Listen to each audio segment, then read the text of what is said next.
Witam Was serdecznie, kochani, w kolejnym filmie na moim kanale. Z tej strony Marta, kanału Million Lashes. Przychodzę do Was z fajnym tematem, który zawsze chyba Was interesuje. Postanowiłam robić Wam aktualizację mojej wishlisty i żebyście po prostu byli razem ze mną na bieżąco, bo testuję różne rzeczy, przychodzą jakieś próbki i tak sobie pomyślałam, że to też będzie taka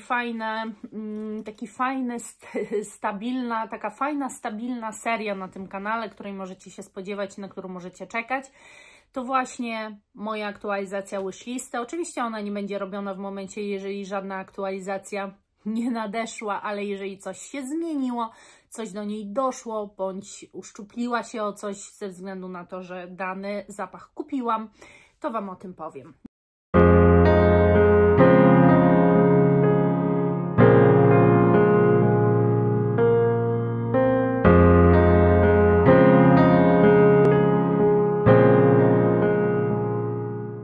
Przychodzę do Was, bo no właśnie, bo moja wishlista uległa lekkim zmianom. No przede wszystkim wypadło z tej listy, słuchajcie,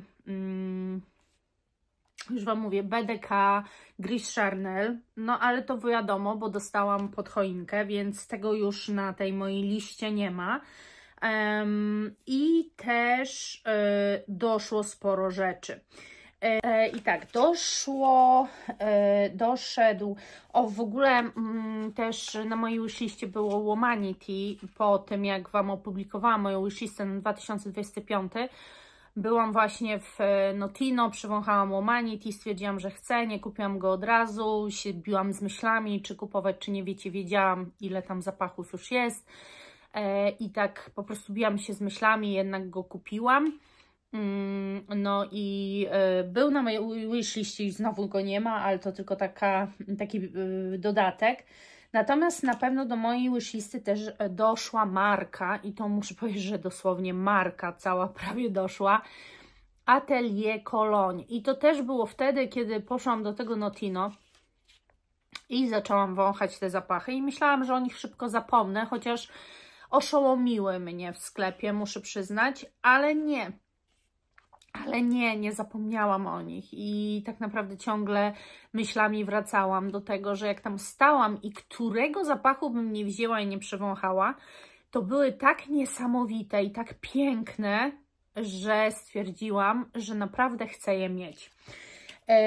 I to jest tak, Atelier Cologne Santal Carmine, chyba największe wrażenie na mnie zrobił, ale no jak kupię, to Wam więcej o nim akurat poopowiadam, bo wiecie, to było testy na bloterach, nie wiem jak on będzie na skórze się zachowywał, ale oszołomił mnie i tak naprawdę z tej Atelier Cologne oszołomiło mnie ogrom, bo Santal Carmine, Éclat de Tuberose, Bois Blondes, Patchouli Riviera, Camellia Intrepide, to jest Gold Leather. One brzmią bardzo wykwintnie i są wszystkie mega noszalne. To są takie zapachy, które są mocniejsze, trochę bardziej właśnie skórzane, jakieś może troszkę z kadzidłem, ale mimo wszystko są tak skomponowane, że odbieramy je jak piękne, noszalne, niezwykle eleganckie zapachy. I postanowiłam, a ponieważ ta marka występuje tak naprawdę chyba tylko na Notino, nigdzie indziej jej nie dostaniecie, i bardzo często jest wyprzedana. W ogóle Santal Carmine dostać, to naprawdę trzeba szybko to robić, jeżeli już tam jest. Tuberose w ogóle jest wiecznie wyprzedane. Właśnie ta Éclat de Tuberose, piękny zapach, pamiętam, ale jest, mam wrażenie, permanentnie wyprzedany. Bois Blondes też, chociaż jest to bardzo taki świeży zapach, ale tak inaczej one są, wiecie, zrobione jakoś i naprawdę przepięknie pachną, także jeżeli będziecie w Notino, tam jest zawsze taka szafka z nimi, można poznać te zapachy, to zachęcam, bo naprawdę jest przepiękne. Kolejny zapach, który doszedł też tutaj do mojej wishlistty, jest to BDK Velvet Tonka i ja tutaj mam próbkę i próbki w ogóle tych zapachów, które też doszły, dostałam po świętach od Wojtka. Ona dostawał full próbek przy zakupach i nie chciał mi dawać, żebym nie kapnęła się, co tam mi kupił. No faktycznie, gdyby próbkę BDK mi dał, to pewnie bym wpadła na to, więc no jakby wiadomo. Natomiast ja te opakowanie popsikałam sobie tym zapachem i trafiło to od razu BDK Velvet Tonka do mnie na wishlistę. On jest, wydaje się, różany i to tak na początku dosyć mocno różany. Natomiast on jest też wiśniowy, mocno wyczuwa się wiśnie. Jest dosyć słodki, ale nie tak zwyczajnie słodki. Ma w sobie jakąś głębię. Naprawdę jak go nosiłam i tak testowałam z tej właśnie próbki, to powiem Wam szczerze, że on serio skradł moje serce. Jest naprawdę przepięknym zapachem. No a że ja BDK generalnie można już powiedzieć, że kolekcjonuję tę markę, to oczywiście flakonu nie kupię tej marki. Będę miała tylko Gris Charnel, ale na pewno kupię sobie odlewkę, jeżeli będzie na zapachniści, bo na grupach nikt tego w ogóle nie sprzedaje. Jeżeli jest BDK, to raczej Passesoir i właśnie czasami Gris Charnel, ale nic poza tym. Naprawdę ten zapach jest kompletnie inny niż wszystko, co mam, ale on jest bardzo mocno kobiecy. Bym powiedziała, nie czuję tu żadnej nuty męskiej. Naprawdę strasznie mi wszedł w głowę i no i lubię go nosić. No i właśnie, i używam oczywiście zapachów z tacy, ale ten przeznaczyłam na niego jeden cały dzień. Jest niesamowicie trwały, jest tak mocno trwały, że ciężko go z siebie w ogóle zmyć. Więc to i doszło też, słuchajcie, doszła w ogóle marka Antoine Barrois i to jest też marka, no, której planowałam Wam coś tam ponagrywać, pogadać z Wami o tej marce, poopowiadać o tych zapachach, które mam, ale przetestowałam, bo właśnie Wojtek, jak dawał mi te próbki, to były 4 zapachy mark Antoine Barrois i tam był Ganymed, który mam i znam, oraz Tilia, którą też mam i znam.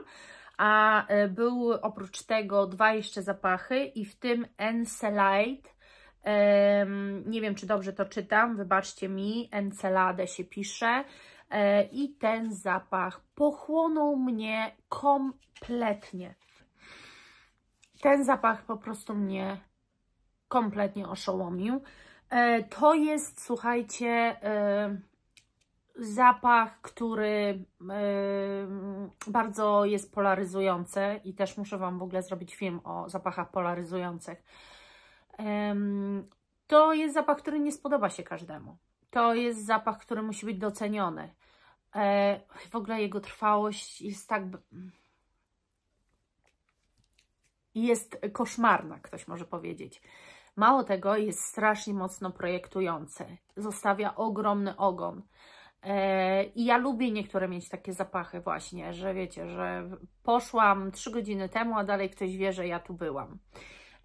Jak to się mówi. I to jest tego typu zapach. To jest zapach troszeczkę na początku mi o Rebelle właśnie, który na ten miesiąc mam, przypominał, ale jednak trochę skręca. Ja tu wyczuwam różne nuty, wyczuwam tu też skórę, która jest skórą nie do końca świeżą, bardziej może żywiczną, troszkę jakby delikatnie, nie chcę powiedzieć słodkawą, bo to nie jest taka słodycz, słuchajcie.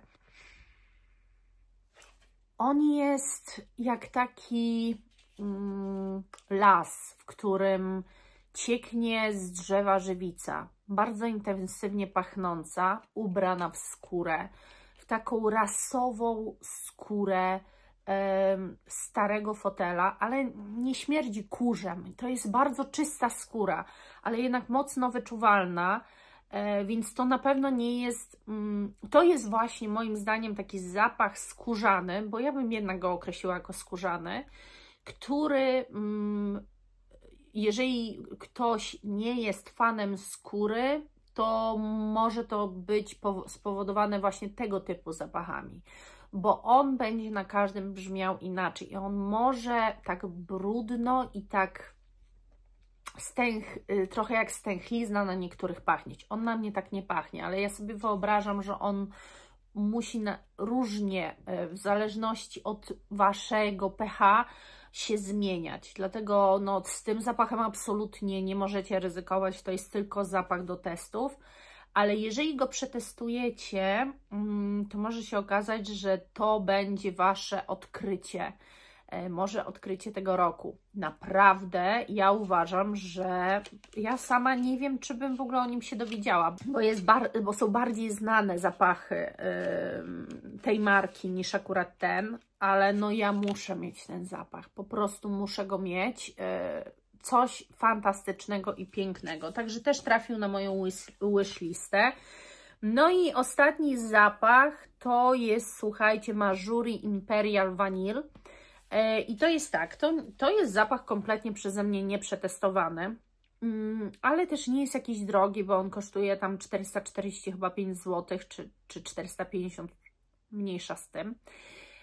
Nie miliony w każdym bądź razie, nie 1500, nie wiadomo co, tylko no mainstream też tyle potrafi kosztować, więc jakby wiecie. Testowała go Agnieszka z kanału Green Tea. Cenię sobie bardzo Agnieszkę i mam pełną świadomość tego, jak różne jesteśmy z Agnieszką i jak różne rzeczy lubimy. Ona jest, wydaje mi się, że taka bardziej hardkorowa ode mnie, chociaż mi się bardzo wszystko zmienia i uważam, że my między sobą znalazłyśmy taki wspólny mianownik, już teraz przynajmniej. W każdym razie ona nie przepada tak za wanilią, ale mimo wszystko nie zjechała tego zapachu testując go i powiedziała, że obiektywnie jest to przepiękny zapach. I ja obiektywnie piękne zapachy lubię. No, z tego też tytułu Bois Imperial u mnie na wishliście się znalazł, jak wiecie, bo właśnie on nie jest nadzwyczajny. To nie jest zapach odkrywczy jakoś szczególnie, ale jest po prostu najzwyczajniej w świecie piękny. I ja też takie zapachy chcę mieć w kolekcji. Po prostu piękne. I dlatego takie zapachy dalej będą się u mnie pojawiały, ale oczywiście też coś totalnie skręcającego w coś innego. Poszukuję cały czas nowych wrażeń. Tak, dzisiaj na przykład testuję zapach Loewe. Dostałam próbkę zapachu Loewe i powiem Wam, że jak na początku uderzyło mnie piękno tego zapachu, od razu Wam powiem, to jest Elle Elixir Loewe Solo. Uderzyło mnie piękno tego zapachu, bo naprawdę jest śliczny i bardzo kobiecy. To o tyle, nie wiem, to jest niby gruszka, tuberoza i drzewo sandałowe. Jest naprawdę przepiękny. Natomiast ja go już nie czuję. Nie wiem, godzinę go mam na sobie, ja go nie czuję. Ja też mam zawalone drogi, ale są zapachy, które się przybijają przez moje zawalone drogi oddechowe, a ten po prostu jest świeżynką, taką trochę słodszą, owocową właśnie. I no niby wiem, że chyba gdzieś tam, jak te włosy przygarnę, no to wiem, że tam ten zapach jest, ale to nie to. I wiecie, i on już nie znajdzie się u mnie na wishliście, ale fajnie jest wiedzieć po prostu i tyle.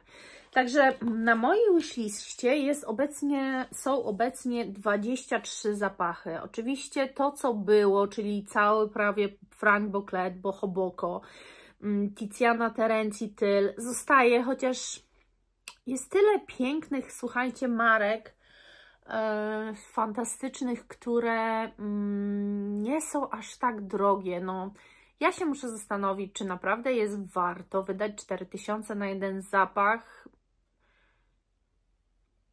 Skoro był tyle razy polecany, to pewnie warto, ale może warto jednak gdzieś jakieś odlewki poszukać, a jak nie odlewki, no to po prostu się wstrzymać. To jest taka moja wishlista, ale tyl jest na niej, bo chciałabym go poznać, a niekoniecznie mieć flaszkę.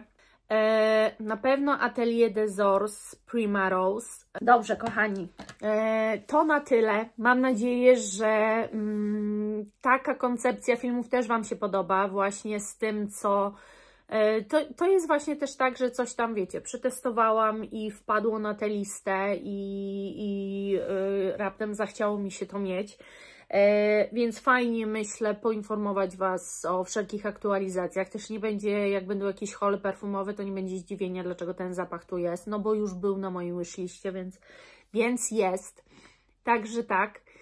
Mam nadzieję, że film Wam się podobał. Pamiętajcie o komentarzach. Oczywiście lajki jak najbardziej, bo to też jest wsparcie, ale jeżeli chcecie mnie poinformować, że tak jesteście, ze mną mnie wspieracie, po to, żeby ewentualnie móc wygrywać zapachy, no to zapraszam do komentowania. Zresztą możecie się podzielić swoimi wishlistami. To jest tak otwarty temat. Każdy z nas coś tam w głowie ma, co by chciał. Mnie to zawsze bardzo ciekawi. Ja uwielbiam czytać te Wasze komentarze, co Wy byście chcieli, co macie w głowie, co macie w wishlistach, jakie macie marzenia perfumowe. To jest dla mnie bardzo ciekawe. Dziękuję za dzisiaj, kochani. Buziaczki. Pa!